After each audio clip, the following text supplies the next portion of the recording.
Hello everyone, मैं हूँ बीना और टेंगी किचन में आपका स्वागत है। आज हम वेज मेयोनीज की सैंडविच बनाएंगे जो कि बच्चों को तो बहुत ही पसंद आती है। आप इस सैंडविच को बच्चों को टिफ़िन बॉक्स में दे सकते हैं तो बच्चे बड़े प्यार से खा लेंगे। मैंने यहाँ पे सिंपल मेयोनीज का इस्तेमाल किया है। अगर आप चाहे तो फ्लेवर्ड मेयोनीज से भी सैंडविच बना सकते हैं। तो चलिए हम वेज मेयो सैंडविच बनाना शुरू करते हैं।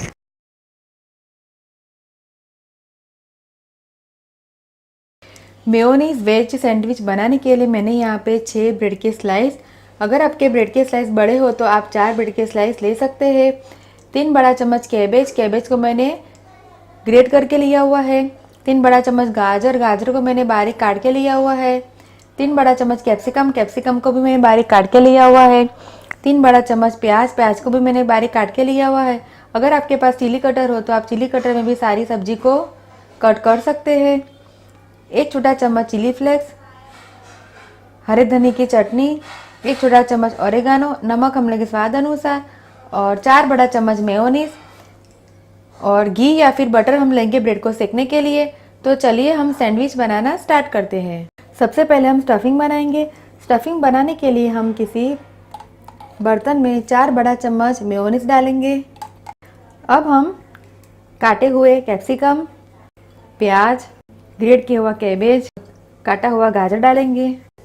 चिली फ्लेक्स, नमक हम सब्जी के हिसाब से डालेंगे तो नमक हम थोड़ा सा कम डालेंगे। डालेंगे, सबको अच्छी तरह से हिला दें। स्टफिंग बनके तैयार है। तो अब हम स्टफिंग को सैंडविच में स्टफ करेंगे। ब्रेड की हम स्लाइस लेंगे और ब्रेड की स्लाइस के ऊपर हम हरे धनिया की चटनी लगाएंगे।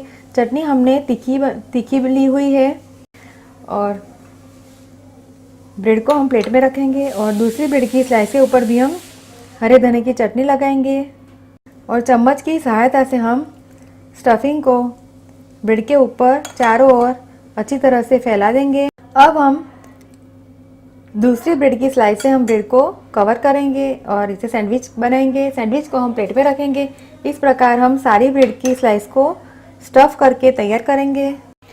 अब हम घी से इसे ग्रीस करेंगे। यहाँ पे मैंने घी का इस्तेमाल किया है। अगर आप चाहे तो बटर का भी इस्तेमाल कर सकते हैं। ब्रेड की स्लाइस के दोनों साइड, ऊपर और नीचे दोनों साइड से हम इसे घी लगा के ग्रीस करेंगे। सैंडविच को हम सेकने के लिए तवे के ऊपर रखेंगे। तो अब हम सैंडविच को तवे पे रख दें और ऊपर की साइड से भी हम घी लगा के इसे ग्रीस करेंगे। दोनों साइड से ऊपर की ओर हम घी लगा दें। सैंडविच को दोनों साइड से हम इसे गोल्डन ब्राउन होने तक सेकेंगे। सैंडविच को हम पलटा देंगे। सैंडविच है वो गोल्डन ब्राउन सीख के तैयार है। तो दूसरी साइड से भी सैंडविच को हम गोल्डन ब्राउन होने तक इसे हम सेकेंगे। सैंडविच को हम दूसरी साइड से भी चेक कर लेते हैं। देखिए दोनों साइड से सैंडविच है वो सीख के तैयार है। तो सैंडविच को हम प्लेट में निकालेंगे और बची हुई सैंडविच को भी हम इसी प्रकार से गोल्डन ब्राउन सेक के तैयार करेंगे। सारे सैंडविच बन के तैयार है। मैंने इसे सर्विंग प्लेट में निकाल के सर्व किया है। आप इस सैंडविच को घर पे जरूर ट्राई कीजिए और मुझे कमेंट में फीडबैक दीजिए कि आपको ये मेरी रेसिपी कैसी लगी। अगर आपको मेरा वीडियो पसंद आए तो आप मेरे वीडियो को लाइक कीजिए, शेयर कीजिए और मेरे चैनल को सब्सक्राइब कीजिए ताकि आप मेरे और भी नए वीडियो देख सके। दोबारा हम फिर मिलेंगे, तब तक के लिए थैंक यू, बाय।